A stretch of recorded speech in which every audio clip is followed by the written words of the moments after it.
Hello, I'm Martin Warwick, the Editor-in-Chief of Telecom TV. We're here in The Hague in the Netherlands at Tech Mahindra's Network Services Conclave 2016. And I'm talking with André Beijen, who is Head of Network Innovation at KPN. It's great to see you. Thanks for being here. I want to talk to you about the notion of de-hyping. It seems to me, as you well know, hype is endemic in the service provider and comms industry and has been for a long time. A new technology, a new idea appears, nobody really knows what it is for a while, and suddenly the hype machine goes into overdrive and it's puffed up out of all proportion. Do you think that's what's happening with network transformation, SDN, NFV and IoT? The reason I'm asking is, it seems to me, from looking at this from a journalist's point of view, is that the vendors, in some cases, are over-promising, and the service providers and their customers, that is the service providers themselves, have too many expectations. They think, this is the universal nostrum and everything's going to be lovely. Do you think that's the case? Yeah, definitely. You see that in the history of telecom, you see that over and over again. So the last hype, I think, was all IP. And the hype before that was internet, and the hype before that was PSTN. So you see rings of technology, waves of technology, and the hype is definitely there, yeah. And de-hyping means, I think, making sense of what's presented to you and thinking about, okay, how can I use this new technology for the benefit of my customers? As Head of Network Innovation, it's a great title to have because, it's very important. But on the other hand, you are there in the middle of all this, between a rock and a hard place, as it were, in that you have got to some way or other be realistic and to balance over-expectation and over-promising and say, no, this is going to be the reality. Is that hard to do? Yes, in some cases. You see your customers are still on the new legacy. And you have to make investment decisions on the future and how your customers are going to benefit from your investment. So how can you transform it into value? And separating the sense from the nonsense is sometimes difficult. You see a lot of feelings in the equation instead of facts. And we have to be careful to make decisions on facts and not feelings. So would you say that at KPN you're a sort of in-house skeptic? I think in a sense we all are. There's a scarcity of funding, obviously. There's a scarcity of knowledge.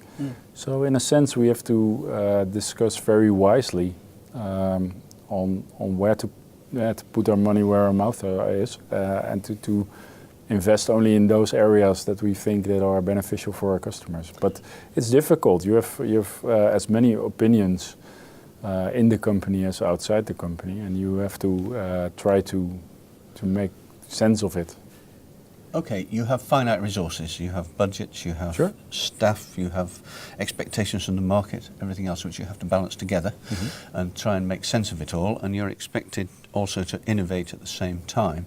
Sure. How do you, in your daily work, go about doing that? Presumably it's an ongoing, endless iteration of trying to see what the reality is behind the smog of over-expectation. We do a lot of things. First of all, we read a lot. And that's I think vintage. That's old school. But we read a lot of stuff because by writing, people have to think about what they're writing. So we read a lot. We discuss a lot with vendors, with customers, and try to see what drives them, and always try to ask the questions behind the question. I think in some sense that's comparable to your job. It is. And also we test a lot. So if you promise something on PowerPoint, we say, okay, well, we're Dutch, we're skeptical. Let's come and show it. And we do proof of concepts. We try to prove from the concept of the reality. So we test a lot also. And that gives us information to make good decisions. I was going to say, because from that, again, it's an iterative process. You make one good decision, you rationalise, feedback loop, and make the next one. Yeah. How far along the road to real network transformation are you? I mean, you mentioned briefly legacy. I mean, KPN and all service providers have a legacy infrastructure that works. They've spent a great deal of money on it over the years. Okay, it's not virtualized, it's wire and it's boxes and it's there, but it works. It might take a few weeks or months to spin up new services, but nonetheless you can do it. But virtualization would lead us to believe that it can be done more or less instantaneously. But you're not going to throw away a legacy system and all that investment. So again, how do you balance the fact that you have the legacy and you're being pressured into this change to virtualization? Well, there are three kinds of pressure. One is from a cost perspective. So the promise of the industry is that this virtualization is much better for your TCO.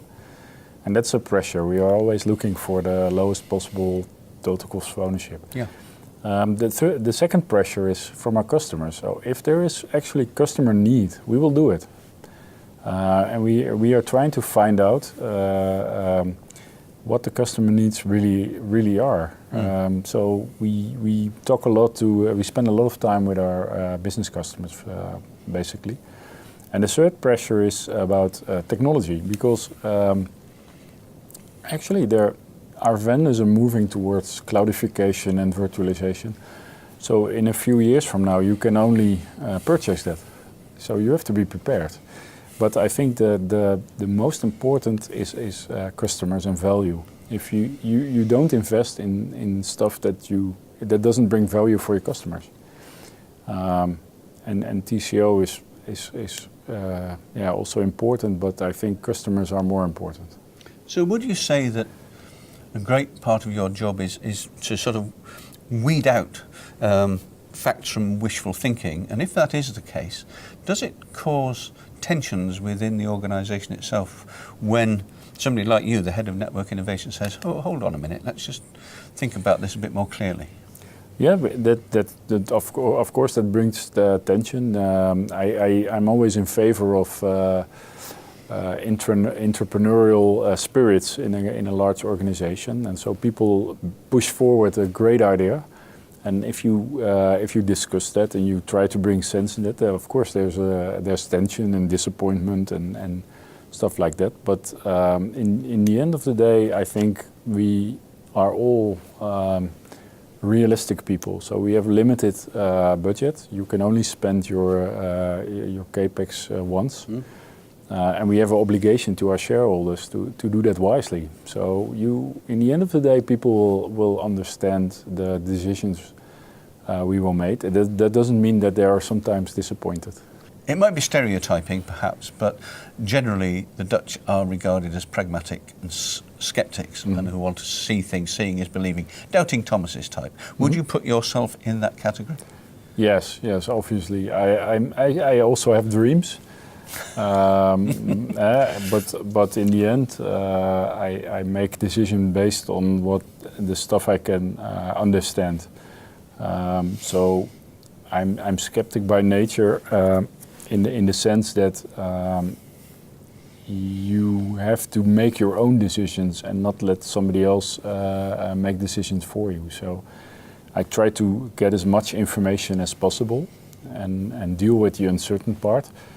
But I make my own decisions, and it's about asking a lot of questions, asking a lot of people on their point of view. But in the end of the day, if you have all the information, then you have to decide, and that's something I do as much as possible on facts. Very interesting to talk to you and get a different perspective on what's going on inside a service provider. André Beijen, thanks very much. You're welcome.